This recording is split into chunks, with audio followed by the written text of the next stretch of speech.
Hi guys, welcome back to my channel. उम्मीद करता हूँ आप सब लोग ठीक होंगे।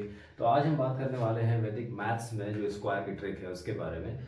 तो चलिए बिना कोई टाइम वेस्ट किए इसको शुरू करते हैं और आज देखेंगे कि कितना आसान है वैदिक मैथ्स से किसी भी नंबर का स्क्वायर निकालना। ठीक है, तो सबसे पहले मैं एक एग्जांपल लेता हूँ। मान लो कि कोई भी नंबर है वो 5 से एंड होता है अगर, तो वो आप लोगों को पता भी होगा, ज़्यादातर लोगों को ये ट्रिक पता है। अगर 45 मान लो एक नंबर है और इसका हमें स्क्वायर निकालना है, तो सिंपली क्या करना है, देखो यहाँ पे लास्ट में तो पता ही है कि 25 आएगा। ठीक है, अब अगर 4 से एक बड़ा नंबर लीजिए, 4 से बड़ा जो होता है वो 5 होता है, 4 इंटू 5 कर दीजिए, ये हमारा आ गया 20। ठीक है, तो 2025 इसका आंसर हो जाएगा। ये जो ट्रिक है ये हम इन जनरल 5 से जो नंबर एंड होते हैं वहां पर इसका यूज करेंगे। मान लो एक और नंबर है 35 है, ठीक है, 35 का स्क्वायर हमें निकालना है। तो आपको पता है कि लास्ट में यहाँ पे डायरेक्टली हमें 25 लिख देना है और 3 से बड़ा होता है 4, तो 3 इंटू 4 कर लो, ये हो गया हमारा 12। तो 1225 आंसर हो गया। अब एक एग्जांपल और ले लेते हैं लास्ट में, ताकि आपको जो नंबर 5 से एंड हो रहे हैं उनका स्क्वायर्स निकालना आ जाए। मान लो 75 एक नंबर है, 75 का स्क्वायर हमें निकालना है। ठीक है, तो हमें पता है लास्ट में 25 ही आना है। 7 से बड़ा होता है 8, तो 7 8 ज़ा 56 हो जाएगा, तो 5625 इस स्क्वायर का आंसर हो जाएगा। ठीक है, अब एक कॉन्सेप्ट और आ जाता है इसमें, एक छोटा सा मैं आपको एग्जांपल और देना चाहूँगा मल्टीप्लिकेशन के लिए। वो स्क्वायर का नहीं है, लेकिन कॉन्सेप्ट क्या है, मान लो एक नंबर आ जाता है 12 मल्टीप्लाइड बाई 18। अब आप यहाँ पे देख रहे हैं कि इसका जो यूनिट डिजिट है वो जोड़ करके 10 आ रहा है, इसका सम। तो जब भी यूनिट डिजिट का सम 10 आ जाए और इसकी जो अगली डिजिट होगी वो दोनों की सेम होनी चाहिए। ठीक है, तो इसमें ये पॉइंट आपको बिल्कुल ध्यान रखना है, तभी ये अप्लाई होगा ये ट्रिक। जहां पर यूनिट डिजिट सम करके 10 आ जाए, या फिर 100 भी हो सकता है। मैं आपको बताऊंगा ये कैसे आएगा 100 वाला केस। पहले ये 10 वाला देखिए, 8 प्लस 2 यहाँ पर 10 है और इसकी जो अगली डिजिट है 10th डिजिट जो आप कह सकते हो, 10th डिजिट जो है वो सेम है 1 1। ठीक है, तो यहाँ पे क्या होता है, डायरेक्टली 8 टू ज़ा 16 कर दो, 8 टू ज़ा मल्टीप्लाई कर दीजिए, 16 हो गया यहाँ पर। और 1 से बड़ा जो नंबर होता है उससे इसे मल्टीप्लाई कर दो। 1 इंटू 2 होता है हमारा 2, तो 216 इसका आंसर हो गया। अब इस मल्टीप्लीकेशन में एक चीज का ध्यान रखना है बस, यहाँ पे बेस क्या हमने माना है, देखो बेस ये है 10, बेस 10 का ये नंबर है। ठीक है, तो यहाँ पे 10 में क्या है, एक जीरो है। 10 में एक जीरो है, तो जितना अब इसमें दो टर्म्स आ रहे हैं 8 टू द 16, तो ये हमारा मान लो कि तुम्हारा ये RHS का टर्म हो गया और ये LHS का टर्म हो गया। तो जो RHS वाला टर्म आप देख रहे हो ना, 8 टू द 16 आ रहा है, तो जितने ये देखो जीरो यहाँ पे कितने हैं, जीरो एक है, तो हमेशा यहाँ इस जीरो का जो है वो डबल होगा, यहाँ पे उतना डिजिट हो जाएगा। एक जीरो है तो यहाँ पे दो डिजिट आएंगे। मान लो कि जब हम बेस 100 लेंगे, कोई नंबर आ जाएगा, मान लो ऐसे 97 आ गया, तो जब 97 आएगा तो यहाँ हम 97 ऐसे देखते हैं कि 100 से कितना कम है, यहाँ हम कंपेरिजन इसका 100 से करते हैं। तो यहाँ पे 100 में जब दो जीरो आ गए, ठीक है, तो यहाँ पर जो RHS में टर्म आएंगे वो दो का दोगुना कर दीजिए, वो हो गया हमारा 4। तो यहाँ पे फिर हमारे 4 डिजिट का RHS आएगा। बाकी इधर का जैसा होगा वो देखेंगे, क्योंकि ये तो डायरेक्टली जो बच गया नंबर उससे अगले नंबर से इसे मल्टीप्लाई करके यहाँ पे सिंपली लिख देना है। ठीक है, तो ये कॉन्सेप्ट था छोटा सा जो मैं आपको बता दिया ताकि आप अभी समझ जाओ। तो वैसे ही हम यहाँ भी देख रहे हैं। ठीक है, यहाँ पे 16 हो गया, 216 इसका आंसर हो गया। एक एग्जांपल और उठाता हूँ ताकि आप लोग इजीली समझ जाए। मान लो कि एक नंबर है 23 क्रॉस 27। अब इसमें देख रहे हो 7 प्लस 3 10 हो रहा है और ये डिजिट सेम है 2 और 2। ठीक है, 10 डिजिट सेम है, 7 प्लस 3 यहाँ पे 10 हो रहा है, कुछ नहीं करना है। 7 इंटू 3 21 और 2 इंटू 3 6 हो गया, तो 621 इसका आंसर हो गया। वैसे ही आप अगले किसी भी डिजिट के लिए कर सकते हो। मान लो कि 54 इंटू 56, ठीक है, ये हो सकता है। तो यहाँ पे देखो क्या 6 प्लस 4 10 हो रहा है, 5 5 सेम है, 6 4 जा 24।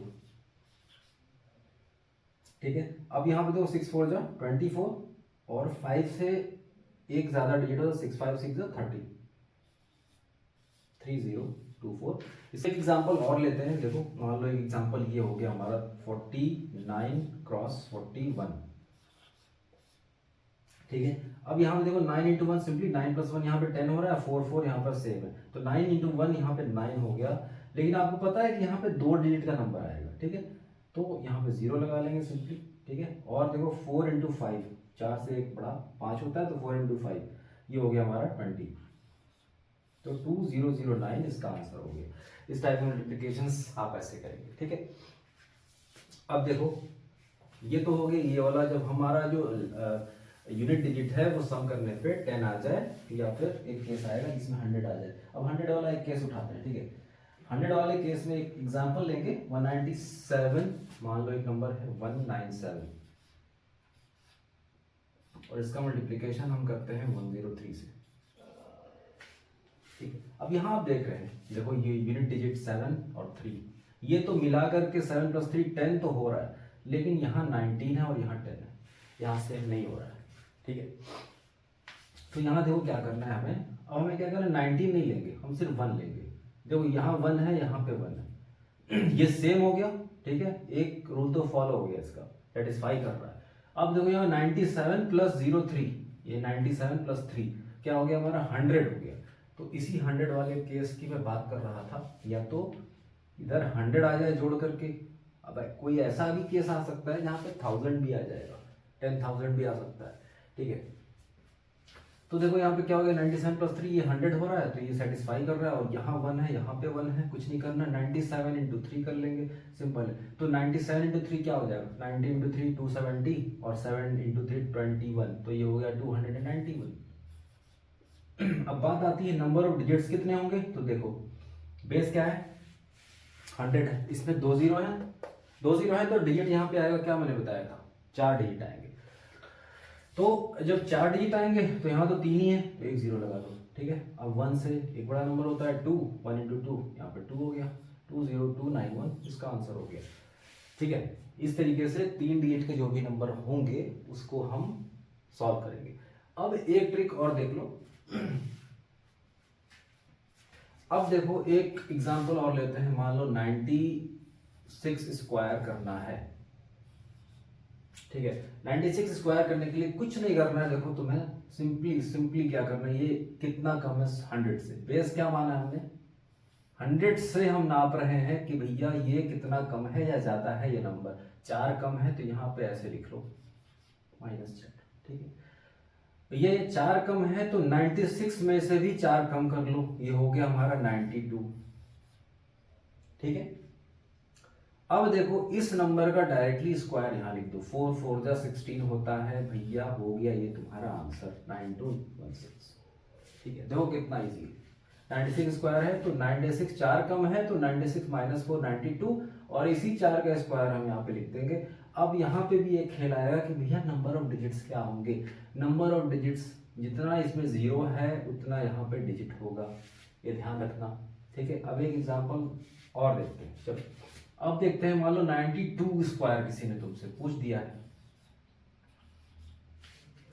क्या करेंगे भैया, ये 8 कम है, यहाँ पे -8 पहले ही कर लो, 92 माइनस 8 क्या हो जाएगा भैया, यहाँ पे हो जाएगा 84, और 8 का स्क्वायर लिख लेंगे, ये होगा 64, 8464 इसका आंसर हो गया। इतना फास्ट आप कर सकते हैं अगर आपको ये टेक्निक पता है तो, ठीक है। अब एक एग्जांपल चलो और ले लेते हैं, ताकि आप जो बेस है ना, बेस के आसपास वाला नंबर, या अब ये तो देखो मैं अभी 100 से कम वाले नंबर ले रहा हूँ, माइनस हो जा रहा है इसमें, अब 100 से ज्यादा वाले नंबर लेकर के देखते हैं ये कैसे सॉल्व होगा, ठीक है। बेस तो अभी भी 100 ही होगा, मान लो एक नंबर है 104, 104 का आप स्क्वायर करने जा रहे हैं भैया, ये 4 कितना ज्यादा है 100 से, तो 4 ज्यादा है, +4 कर लो, 104 में 4 ऐड कर दो, ये हो गया 108, और इसी 4 का हम क्या करेंगे स्क्वायर लिख देंगे, यहाँ पर हो गया 16, 10816 इसका आंसर हो गया, ठीक है। एक एग्जांपल और ले लो, चलो 112, देखो 112 इसका स्क्वायर लेना है, 112 कितना ज्यादा है भाई, 12 ज्यादा है 100 से, कुछ नहीं करना है, 112 प्लस 12 कर लो, ये हो गया 124, और 12 का स्क्वायर होता है हमारा 144, लेकिन हमें पता है कि यहाँ दो ही डिजिट का नंबर होगा, क्योंकि 100 में से दो जीरो हैं, तो यहाँ दो डिजिट का नंबर होगा। सिंपली इस 1 को क्या करना है, इस 4 में ऐड कर दो, ये हो गया हमारा 125, और ये 44 यहाँ पर लिख देंगे, हो गया 112 का स्क्वायर। ठीक है, तो देखा आपने कितना इजी है वैदिक मैथ से स्क्वायर निकालना। यार ये बहुत आसान है, आपके स्कूल मेथड से अगर आप जाओगे तो इसका तो आंसर आप कम से कम 5-6 लाइन में तो आंसर आएगा इसका। ठीक है, तो वो तरीका है या ये तरीका है, ये आपके ऊपर है, ये बहुत फास्ट है और बहुत ही ईजी है, ये आपके ऊपर डिपेंड करता है आप कौन सा यूज़ करना चाहते हैं। अब उम्मीद करता हूँ कि आप लोगों को ये तरीका बहुत पसंद आया होगा। और अभी ये देखो पार्ट 1 है इसका, ठीक है, ये इसका पार्ट 1 था। मैं इसका एक वीडियो और लाने वाला हूँ कि आप कोई भी नंबर का स्क्वायर कैसे निकाल सकते हैं। ठीक है, किसी भी नंबर का स्क्वायर कैसे निकालना हो। अब ये देखो यहाँ पे हमें बेस देखना पड़ रहा है, बेस 100 के कितना आसपास है। ठीक है, वो ऐसा होगा कि आप किसी भी नंबर का स्क्वायर निकाल पाएंगे वैसे। ठीक है, तो गाइस उम्मीद करता हूँ ये वीडियो पसंद आई होगी, और अगर अच्छी लगी तो इसे लाइक करो, चैनल को सब्सक्राइब कर दीजिएगा आगे ये ऐसी और इंटरेस्टिंग ट्रिक्स सीखने के लिए। तब तक के लिए take care, have a nice day.